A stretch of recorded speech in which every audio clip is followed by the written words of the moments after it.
সকাল সকাল ঘুম থেকে ওঠা যেমন স্বাস্থ্যের জন্য ভালো, তেমন মনটাও অনেক ফ্রেশ থাকে। হ্যালো এভরিওয়ান, আসসালামু আলাইকুম। প্রতিদিনের মতো না সকালে ঘুম থেকে উঠে নামাজটা পড়ে নিয়েছি। আর প্রতিদিনের যে রুটিন চিয়া সিড ভিজিয়ে খাওয়া, মানে আমি কিন্তু আগের দিন রাতেই ভিজিয়ে রাখি এই চিয়া সিডটা, কিন্তু কালকে রাতে একদমই মনে ছিল না, যার কারণে আজকে সকালে ঘুম থেকে উঠেই ভিজিয়ে নিচ্ছি। এই চিয়া সিড নাকি ওজন কমাতে সাহায্য করে। আমার ইদানিং খুবই ওজন বেড়ে যাচ্ছে, আমি জানি না, তবে অনেকে এটা খায় তাই আমিও খাচ্ছি। যাই হোক, সকালের খাবার খেয়ে এখন একটু কাজ করতে চলে গেলাম। আজকে আমি এই গামলার ভিতর মাটি ভরবো, তারপর ছাদে নিয়ে ওখানে কিছু ধনিয়ার বীজ লাগাবো। যেহেতু শীতকাল চলে আসছে আর ধনিয়া পাতা কিন্তু আমাদের কম বেশি সব সবজিতে লাগেই খেতে, তাই ভাবলাম যদি গামলাতে করে ছাদের পর কিছু ধনিয়ার বীজ বুনে দেওয়া যায় তাহলে তো খুব ভালোই হবে। কিন্তু আমি তো একদমই মাটি কাটার কাজ জানি না বা পারি না। যাই হোক, আমি আপনাদের সাথে একটু শেয়ার করার জন্য এক হাত দিয়ে ফোনটা ধরছিলাম আর আরেক হাত দিয়ে মাটিগুলো কাটতেছিলাম। খুবই আমার জন্য কষ্ট হয়ে যাচ্ছিল। আসলে যাদের ক্যামেরাম্যান থাকে না তাদের জন্য এটা কিন্তু খুবই কষ্টের।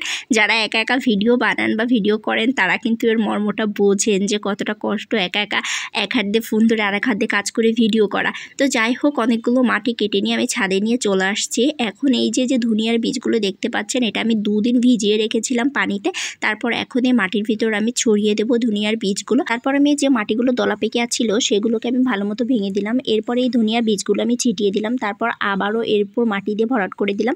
আমি জানি না এটা কিভাবে লাগাইতে হয়, তবে আপনারা জানলে অবশ্যই কমেন্টস করবেন, আর আমার ভুল হলে অবশ্যই আমার এই ভুল ধরিয়ে দিবেন। এরপর আমি 2টা গামলায় ধনিয়ার বীজগুলো ছিটিয়ে দিলাম। এদিকে দেখেন আমার একটা পেঁপে গাছ কত সুন্দরভাবে ছাদের উপর হয়ে আছে, আবার গাছে মরিচও হয়েছে। খুব বেশি মরিচ হয়নি, অল্প কিছু।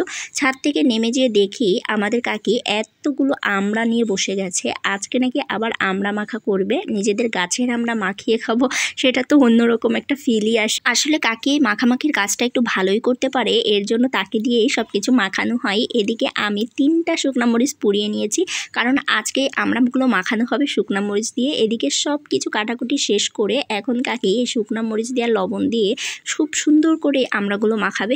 উফ, আমার তো দেখেই জিভায় জল চলে আসতেছিল। যখন আমি সামনাসামনি দেখছিলাম এটা মাখানো, তখন আমি এই জিভার পানি আমি ধরেই রাখতে পারতেছিলাম না, এতটা পরিমাণ লোভনীয় লাগতেছিল।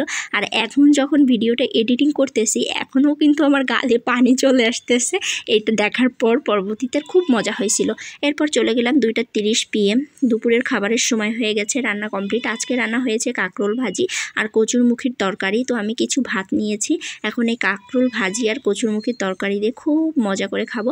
আসলে নিজেদের গাছের সবজি খেতেই অন্যরকম স্বাদ। এই যে কাঁকরোল, এটা কিন্তু আমাদের নিজেদের গাছের। আমি এই ভিডিওতে যখন ভয়েস দিচ্ছিলাম তখন কিন্তু আমার আশেপাশ থেকে অনেক রকমের সাউন্ড আসতেছিল, কখনো পশু পাখির ডাক। তো এতে আপনারা কিছু মনে করবেন না, আসলে গ্রামের বাড়িতে এমনই হয়। তো ভিডিওটি কেমন লাগলো, ভালো লাগলে অবশ্যই শেয়ার করবেন। ভালো থাকবেন, আজকে চলে যাচ্ছে, আল্লাহ হাফেজ।